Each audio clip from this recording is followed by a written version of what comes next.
3 साल तक अलकायदा के कब्जे में रहने वाले रुकने पंजाब असम्बली, 14 महीने तक आसमान नहीं देखा था। यकीन था कि मैं मारा जाऊंगा। अगवाकारों का पहला सवाल क्या था? पीपल्स पार्टी के रुकन पंजाब असम्बली अली हैदर गिलानी ने गुज़िश्ता दिनों पंजाब काबीना में सबसे कम उम्र वजीर के तौर पर अपने ओहदे का हल्फ उठाया। अली हैदर गिलानी साबिक वज़ीर आज़म सैयद यूसुफ रज़ा गिलानी के साहबजादे हैं।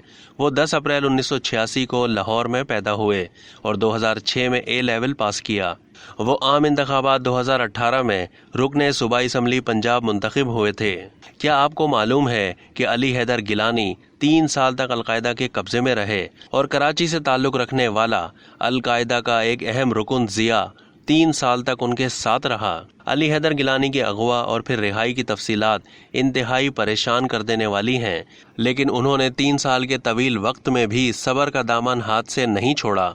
अली गिलानी के मुताबिक अगवा से पहले अगरचे उन्हें कोई धमकी नहीं मिली थी, ताहम अगवा से 1 हफ्ता पहले एक दोस्त ने बताया था कि एक गाड़ी आपका पीछा कर रही थी।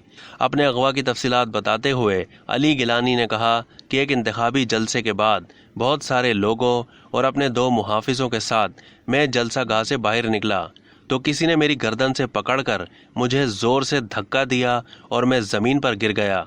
अगवाकारों ने अली हैदर गिलानी से जो पहला सवाल किया वो ये था कि आप सुन्नी हो या शिया। अली हैदर को लगा कि यह कोई फ़िरका वाराना वारदात है। अली हैदर गिलानी का कहना था कि अगवाकारों ने अपना तारुफ अलकायदा के तौर पर करवाया और कहा कि आप यूसुफ रज़ा गिलानी के बेटे हैं, इसलिए आपको अगवा किया है। आपके वालिद के दौर में उसामा बिन लादन के खिलाफ एबटाबाद के अलावा सवात और वजीरिस्तान में कार्रवाइयाँ हुई, इसीलिए आप हमारे दुश्मन हैं। साबिक वजीर आज़म के साहबजादे ने बताया कि अगवा के बाद उन्हें तकरीबन 2.5 महीने तक फैसलाबाद में एक मकान में रखा गया। वहाँ अखबार आते थे, इसलिए अंदाज़ा हुआ कि ये फैसलाबाद है। उन्होंने मुझे जंजीर से बांध कर रखा हुआ था और बाज़ औक़ात वो रात को सोते हुए हाथों में भी जंजीर पहना देते थे। अली हैदर गिलानी ने बताया कि तालिबान के सजना ग्रुप के पास मैंने 14 महीने गुजारे। तारीख, दिन और महीने मुझे इसलिए आज भी याद हैं कि मैं तवातुर से डायरी लिखता था जो वो बाकायदगी से जला देते थे।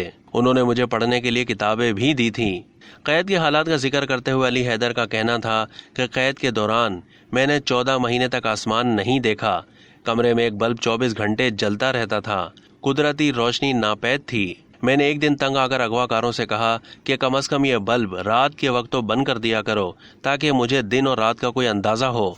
साबिक वज़ीर आज़म के बेटे ने कहा कि सबसे बुरा वक्त मुझ पर वो था जब मैंने अपने एक कज़न की हज में भगदड़ के दौरान हलाकत की खबर सुनी। बाजियाबी के ऑपरेशन के हवाले से अली हैदर ने बताया कि जब 9 मई का दिन आया, इस रोज़ इत्तेफाक से मैं बहुत अफसरदा था। शाम को अलकायदा का आदमी आया और कहा कि आज छापा पड़ेगा। नमाज ईशा के बाद वो मुझे मकान से बाहर ले गए। इतना अंदाज़ा था कि वो मुझे पाकिस्तान की जानिब ले जा रहे थे। अगवाकारों ने अचानक पहले उन्हें लेटने और फिर भागने का कहा। मैं अगवाकारों के साथ भागने के बजाय दूसरी सिमत में दौड़ा। 3-4 फायर हुए। मुझे यकीन था कि मैं भी मारा जाऊंगा। बस ये चंद सेकंड्स की दूरी ने मुझे बचा लिया। अली गिलानी के मुताबिक वो खुश हैं। इन नाजुक लम्हात में उन्होंने जो फैसला किया उसकी वजह से वो जिंदा बच गए।